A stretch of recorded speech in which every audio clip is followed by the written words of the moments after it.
Bonjour, bonjour à toutes et à tous, bienvenue, c'est Smart Impact, l'émission de la transformation environnementale et sociétale de notre économie. Et voici le sommaire. Mon invité aujourd'hui, c'est Guylaine Bertin-Perry, déléguée générale de la Fondation d'entreprise Deloitte. Le cabinet de conseil fait partie de la communauté Les entreprises s'engagent. On va détailler notamment leur programme à destination des jeunes issus des réseaux d'éducation prioritaires.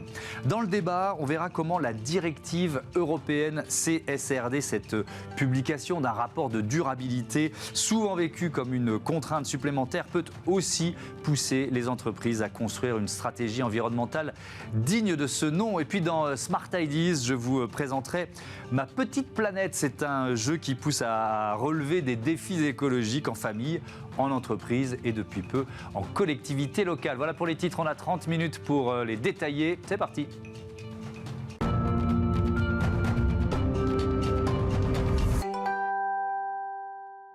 L'invité de Smart Impact, c'est Guylaine Bertin-Perry. Bonjour. Bonjour. Bienvenue, vous êtes déléguée générale de la Fondation Deloitte, le cabinet de conseil qui fait partie de cette communauté Les entreprises s'engagent, dont Smart Impact est partenaire, communauté créée à l'initiative d'Emmanuel Macron en 2018, pour, on va dire, faire mieux travailler ensemble, d'un côté les entreprises, de l'autre les administrations, les collectivités locales. Pourquoi cet engagement? Qu'est-ce que ça représente pour vous?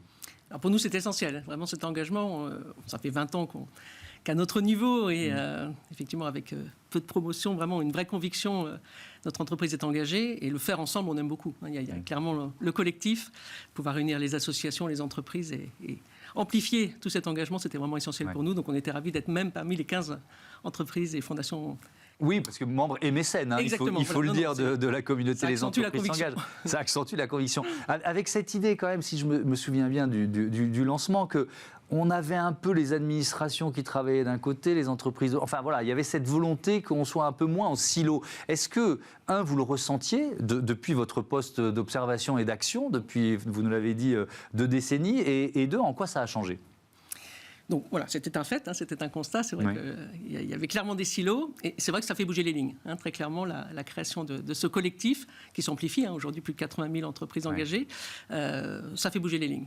Tout est perfectible, mais on sent vraiment qu'effectivement, on a une vraie synergie qui se crée entre toutes ces entités et au bénéfice essentiellement notamment des jeunes et voilà, de tous les bénéficiaires à qui on peut être utile. Oui, parce qu'il y a évidemment cet enjeu d'insertion des jeunes, notamment des jeunes qui sont parfois éloignés des filières de recrutement, on va dire, classiques. Il y a 2 priorités à la Fondation Deloitte, l'éducation, l'innovation sociale et durable. On va passer pas mal de temps sur la question de l'éducation, notamment en direction des jeunes des réseaux d'éducation prioritaires. Peut-être, ça serait intéressant pour démarrer que vous nous présentiez ce qu'est votre mission en la matière à la Fondation Deloitte. Donc on a vraiment créé cette fondation il y a maintenant une vingtaine d'années. On s'est d'abord, des salariés, ça s'est vraiment parti à l'initiative des salariés dès 2001. Et la fondation s'est créée en 2008, mais on a avancé en marchant. Et très vite, on a dégagé cet axe qu'est l'éducation, et notamment pour ceux qui en ont le plus besoin. Deloitte, entreprise apprenante, il y avait ce vrai collectif. Il y avait une logique. Il y avait une logique. Et en fait, pendant 3-4 ans, on a accueilli énormément de classes, de professeurs. Et on s'est dit, au bout de 3 ans, qu'on avait envie de choses dans la durée, de pouvoir accompagner, d'être plus efficace. Et on a vraiment accroché avec des professeurs et des proviseurs de Sarcelles, où là, il y avait vraiment une vraie demande, beaucoup moins d'entreprises dans ce coin du Val d'Oise. Et donc, on a été la première entreprise à se jumeler avec un lycée. Et donc, on est toujours partenaire dans la durée. On co-construit avec les professeurs, toujours au bénéfice des élèves. Et donc, c'est cette aventure de se dire où on peut être utile, aller vers les jeunes qui ont le moins de réseau et pouvoir décloisonner. Donc les professeurs nous demandent vraiment de les ramener le plus souvent possible à la défense et de créer effectivement ces ponts entre nous et eux, et ça fonctionne, bien. Ce qui est intéressant, c'est vraiment le partenariat. C'est-à-dire qu'on n'est pas dans de la théorie, je vois votre réaction. Surtout pas, j'ai l'impression. Il en faut pour amplifier. Il en faut évidemment, mais on est dans le concret. Est-ce que vous avez des exemples d'actions qui ont été menées, alors j'imagine qu'il y en a plein depuis 20 ans, mais récemment, qui illustrent bien ce qu'est votre mission en matière d'éducation prioritaire?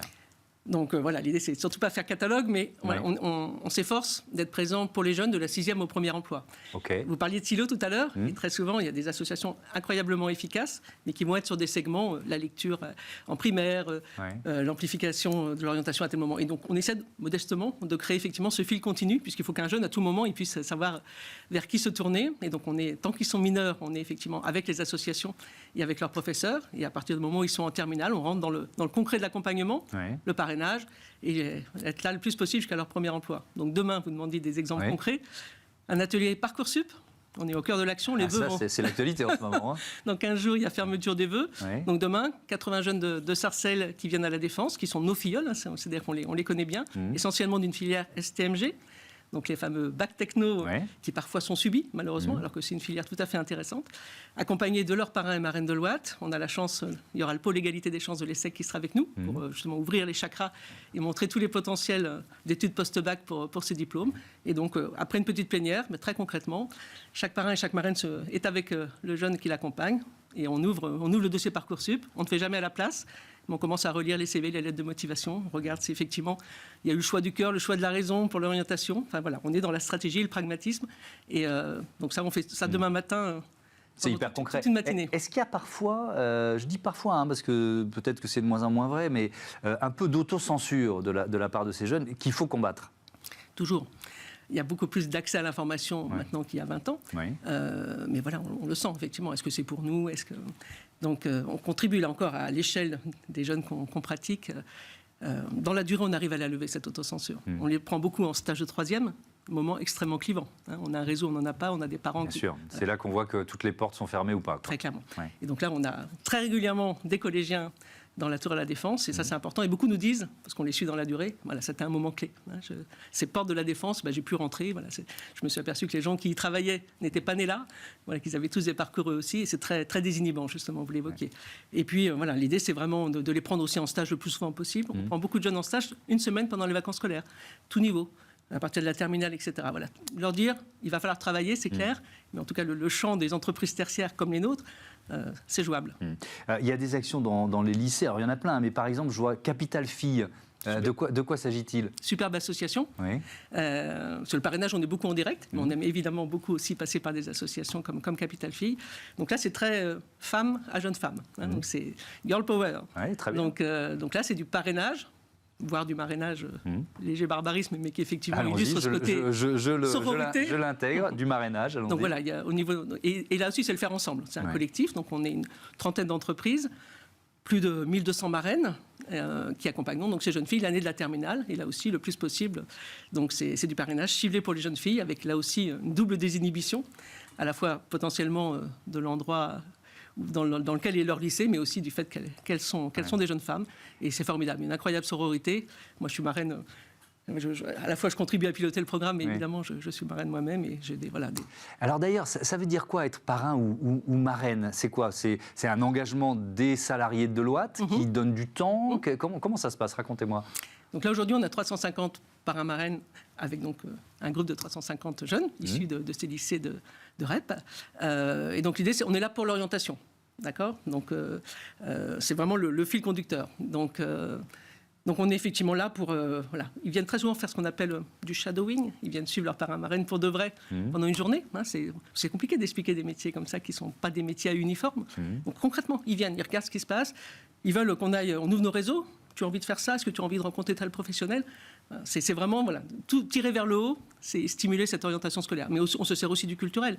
On est allé à l'opéra voir le ballet de Noël, le Nourrièvre de Noël, c'était Casse-Noisette cette année, donc on y va tous ensemble, on était avec une centaine de jeunes filles. On utilise l'orientation pour, là aussi, ouvrir le champ des possibles, mais leur dire, arrêtez d'avoir une orientation subie, quoi. Contribuez, voilà, faites en sorte de choisir votre orientation. Alors, il y a ce programme qui s'appelle World Class. Ça rentre dans cette logique, c'est l'une des briques. C'est quoi World Class?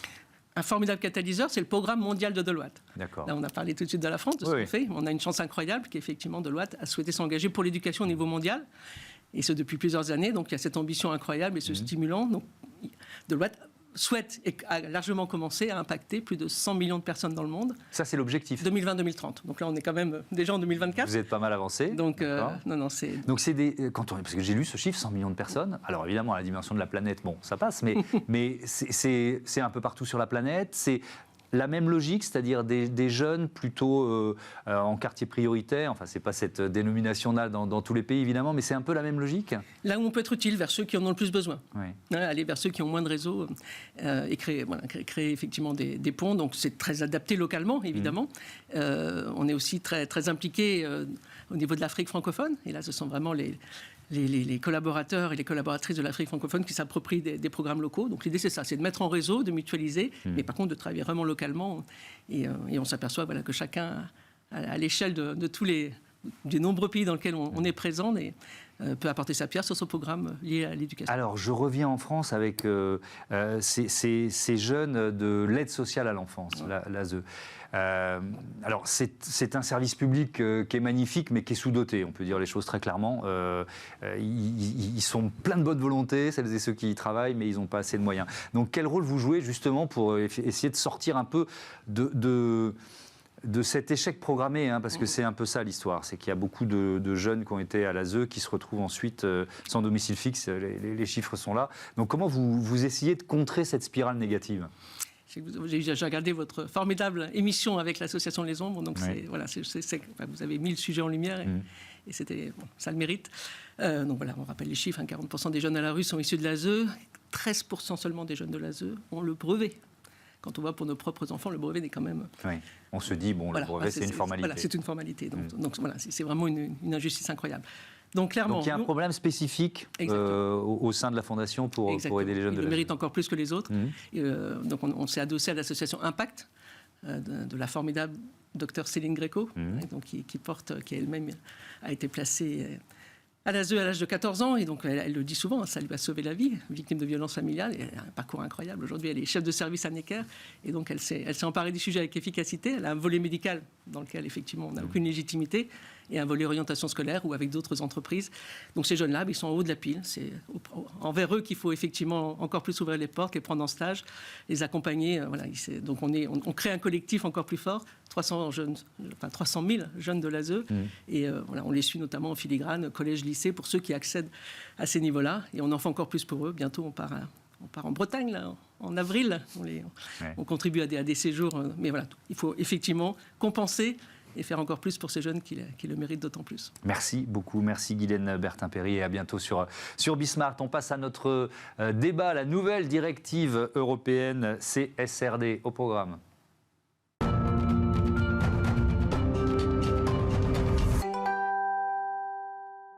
Depuis le 1er janvier dernier, la directive européenne CSRD est entrée en vigueur. Elle oblige les entreprises de plus de 500 salariés et 40 millions d'euros de chiffre d'affaires à publier un rapport de durabilité. On en parle avec Emmanuel Petit. Bonjour, bienvenue. Bonjour, merci. Directeur RSE du groupe Matmut, et Amaury Salette. Bonjour et bienvenue. Bonjour Thomas. Cofondateur de Kiosque. Quelques chiffres sur la Matmut pour commencer. 4 500 000 sociétaires, sur le chiffre 2022, je crois. 8 200 000 contrats, 6 500 collaborateurs, 2,5 milliards de chiffre d'affaires et des informations extra-financières, forcément. Exactement. Comment est-ce qu'elles étaient publiées jusque-là et que change cette directive pour vous, si ça change quelque chose ? Oui, ça change nécessairement les choses, bien en profondeur d'ailleurs. Jusqu'à présent, nous faisions ce qu'on appelle une déclaration de performance extra-financière, qui est une obligation légale pour certaines entreprises, mais la Matmut n'y était pas soumise, donc on le faisait à titre volontaire. D'accord. Donc voilà, c'est comme ça qu'aujourd'hui on transmettait notre rapport de durabilité, et effectivement l'arrivée de la CSRD à compter du 1er janvier 2024, va changer fondamentalement les choses. Donc ça veut dire que vous vous y étiez préparé, évidemment, et c'est quoi ? Je vais être très concret, c'est des équipes supplémentaires, c'est une grille de lecture qu'il faut intégrer, qui n'est pas forcément simple, c'est quoi ? C'est tout ça. Oui. C'est-à-dire que c'est à la fois des équipes qu'il va falloir mobiliser, qui aujourd'hui, c'est vrai que dans notre DPEF, donc la déclaration de performance extra-financière, Nous n'y étions pas soumis, donc nous n'avions pas d'audit par rapport à ça. Donc ça nous met une exigence un petit peu supérieure par rapport à ceux qui avaient cette obligation de certification de leur DPEF. Et pour remplir les conditions de la CSRD, ça nécessite une mobilisation en interne importante, un accompagnement aussi important, parce qu'on est tous en train d'apprendre, en marchant avec une réglementation européenne qui est assez prolixe et qui, malheureusement, a parfois des zones d'incertitude. Donc ça demande une grosse mobilisation des entreprises sur un laps de temps qui reste malgré tout relativement court, puisque les textes sont parus quand même mi-décembre 2023 pour une mise en application au 1er janvier 2024. Oui, donc ça laisse pas un temps de préparation énorme. Alors on avait quand même les textes un petit peu avant, bien évidemment, mais pour autant le détail et la transposition en droit national, qui est le droit auquel on doit se référer, était quand même relativement tard. Ouais. Voilà. Maurice Allais-de-Kios, c'est un service, un logiciel qui permet justement aux entreprises de collecter ces données ESG. Expliquez-nous, déjà comment ça marche, puis de quoi on parle ? On parle de données extra-financières, d'informations extra-financières, c'est quoi ? Exactement, comme le disait Emmanuel, aujourd'hui pour les entreprises, se mettre en conformité avec la CSRD, c'est assez compliqué. L'écart entre ce qu'elles faisaient et ce qu'elles doivent faire est assez grand. Et donc nous, on va les aider justement durant tout ce chemin. Donc le premier chemin, c'est la collecte de données, les données environnementales, sociales et de gouvernance. Ensuite, ça va être de pouvoir piloter ces données avec des tableaux de bord, permettre à chacune des équipes dans les entreprises de mesurer et donc d'améliorer leur impact. Et puis ensuite, bien sûr, ça va être la création du rapport de la CSRD au format officiel, auditable et publiable. Et un dernier module qui est en cours de création, qui va permettre aux experts comptables et aux commissaires aux comptes de pouvoir certifier la CSRD de leurs clients sur notre plateforme. Est-ce qu'il y a des données plus compliquées à récupérer que d'autres ? Alors je ne sais pas si c'est dans la directive, peut-être que je suis à côté de la plaque, mais par exemple, quand on parle de carbone, c'est plus facile que quand on parle de biodiversité. Est-ce que vous êtes confronté à cette difficulté-là ? Oui, mais encore une fois, ça va être vraiment du cas par cas en fonction de chaque entreprise, son activité, son secteur, sa typicité en fonction de son organisation. Donc voilà, vraiment, là, c'est assez difficile de répondre à une vérité générale sur ce sujet-là. Vous nous rappelez qui est concerné ? J'ai dit plus de 500 salariés, 40 millions d'euros de chiffre d'affaires. Ça, c'est 1er janvier.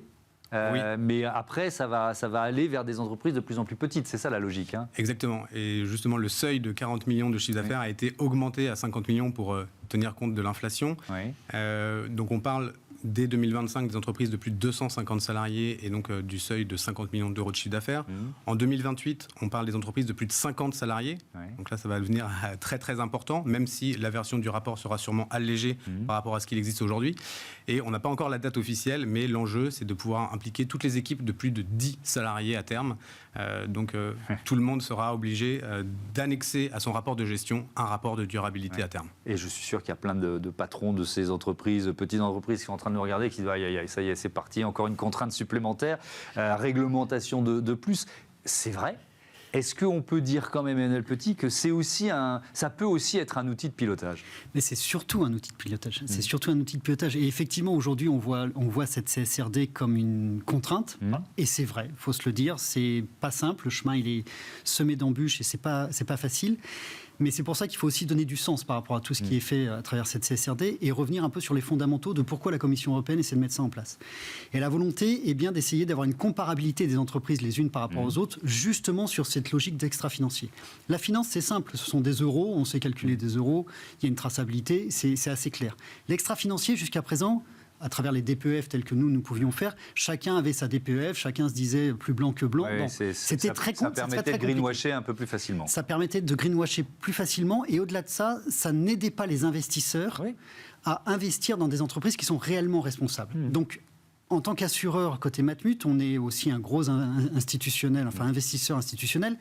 Donc nous, on est concernés des deux côtés. C'est-à-dire que nous, on a tout intérêt à avoir des vrais CSRD parce qu'en tant qu'investisseur, on veut s'assurer que le fléchage de nos fonds vont vers des entreprises qui vont vraiment avoir de l'impact. Donc on est intéressé à ce que les entreprises jouent le jeu.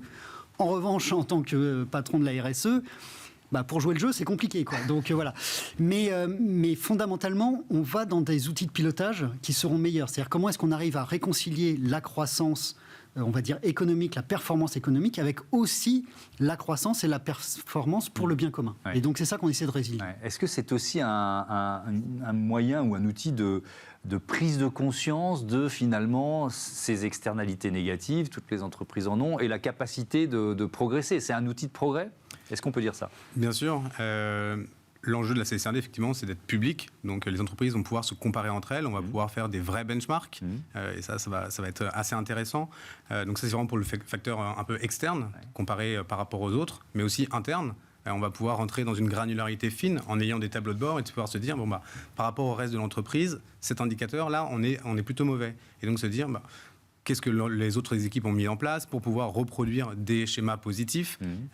Donc, je pense que le fait de pouvoir permettre à chaque équipe dans l'entreprise d'avoir les indicateurs à son niveau, sur son périmètre, va permettre vraiment d'aller vers le plus positif, ça c'est sûr. Mais est-ce que, alors on en est au début, mais bon, vous accompagnez quand même déjà pas mal d'entreprises, est-ce que ça peut pousser certaines entreprises à réfléchir, voire à transformer leur modèle économique? Est-ce qu'on pourrait aller jusque-là, d'après vous? Bien sûr, c'est l'enjeu. La CSRD, elle est là pour vraiment transformer en profondeur et se dire que les entreprises européennes, grâce à la CSRD, vont pouvoir assurer leur pérennité sur les 20 prochaines années à venir. Et donc, grâce à des indicateurs, on va pouvoir flécher les investissements, attirer les meilleurs candidats et avoir les meilleurs contrats avec les meilleurs clients. Et donc, c'est ça aussi l'enjeu de pérennité pour les entreprises aujourd'hui. Est-ce que c'est un nouveau modèle économique ou un nouveau capitalisme, employons les grands mots, qui est en train de se créer? Je pense qu'il ne faut pas opposer le capitalisme et puis cette logique un peu d'extra-financier. Les deux y contribuent. Rappelons que la première durabilité, c'est la pérennité de l'entreprise. Donc, cet aspect de capitalisme, et en tout cas la nécessité d'avoir des résultats, elle reste prépondérante. Mais pour autant, on est plutôt dans une logique de ce résultat, on ne le fait pas n'importe comment. Donc c'est vrai que certaines entreprises, là je vais prêcher pour ma paroisse nécessairement, mais côté Matmut, mais d'une manière plus générique, tout le monde mutualiste avait déjà un petit peu embarqué ce sujet-là, puisque par définition, en tant que mutualiste, nous n'avons pas d'actionnaires à rémunérer, donc ça veut dire que le seul critère argent n'était pas celui qui faisait prendre nécessairement toutes les décisions, donc il y avait déjà une prise en compte, on va dire, d'aspects un peu plus humains. Et là, l'objectif de cette CSRD, c'est que ce capitalisme dont certains peuvent décrier à travers un capitalisme extrême, on essaie de le contrebalancer. En tout cas, il y a une vraie volonté de le contrebalancer pour essayer que ce capitalisme se fasse dans les conditions les plus responsables, tant vis-à-vis de l'environnement que vis-à-vis des personnes. Est-ce que ça suppose d'embarquer aussi le conseil d'administration, les administrateurs, pour que ce soit efficace? Bien évidemment, parce que c'est eux qui sont bien évidemment à la gouvernance de nos entreprises. Et donc, il est nécessaire qu'ils aient une bonne conscience, d'une part, des enjeux qui sont derrière et une connaissance des sujets qui sont évoqués. Et là, on a aussi un véritable enjeu collectif, c'est que, on va dire, le roi dollar, si je peux l'exprimer comme ça, il est simple, on l'apprend partout. L'extra-financier, quand on va parler d'environnement, de biodiversité, de social, d'inclusion, de diversité, on est sur des notions qui sont beaucoup plus... moins palpable, beaucoup plus difficile d'approche. Et donc, ça veut dire qu'il y a une montée en compétences et tous des dispositifs d'appropriation vis-à-vis des actionnaires, de manière à ce que nos administrateurs ne voient plus l'entreprise que sous l'angle du roi dollar, si je reprends cette expression. Merci beaucoup. Merci à tous les deux d'être venus nous éclairer sur cette nouvelle directive européenne. On passe tout de suite à notre rubrique Smart Ideas avec une association à l'honneur. Aujourd'hui, on va jouer, ensemble.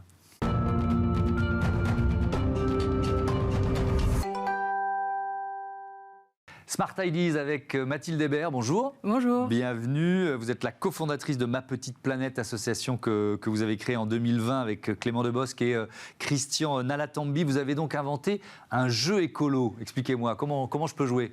Alors effectivement, c'est un jeu, mais au-delà du jeu, c'est surtout un outil de mobilisation qu'on a voulu créer pour essayer d'embarquer un maximum de personnes à adopter des nouvelles actions dans leurs habitudes, leur quotidien. Parce qu'en fait, on est face à ce constat qu'il y a une urgence climatique, environnementale. On en parle beaucoup dans les médias, mais malheureusement, la mobilisation n'est pas forcément à la hauteur. Et donc nous, on essayait de faire en sorte que ça devienne un sujet un peu positif et qu'on ait donné envie à un maximum de personnes de s'en emparer.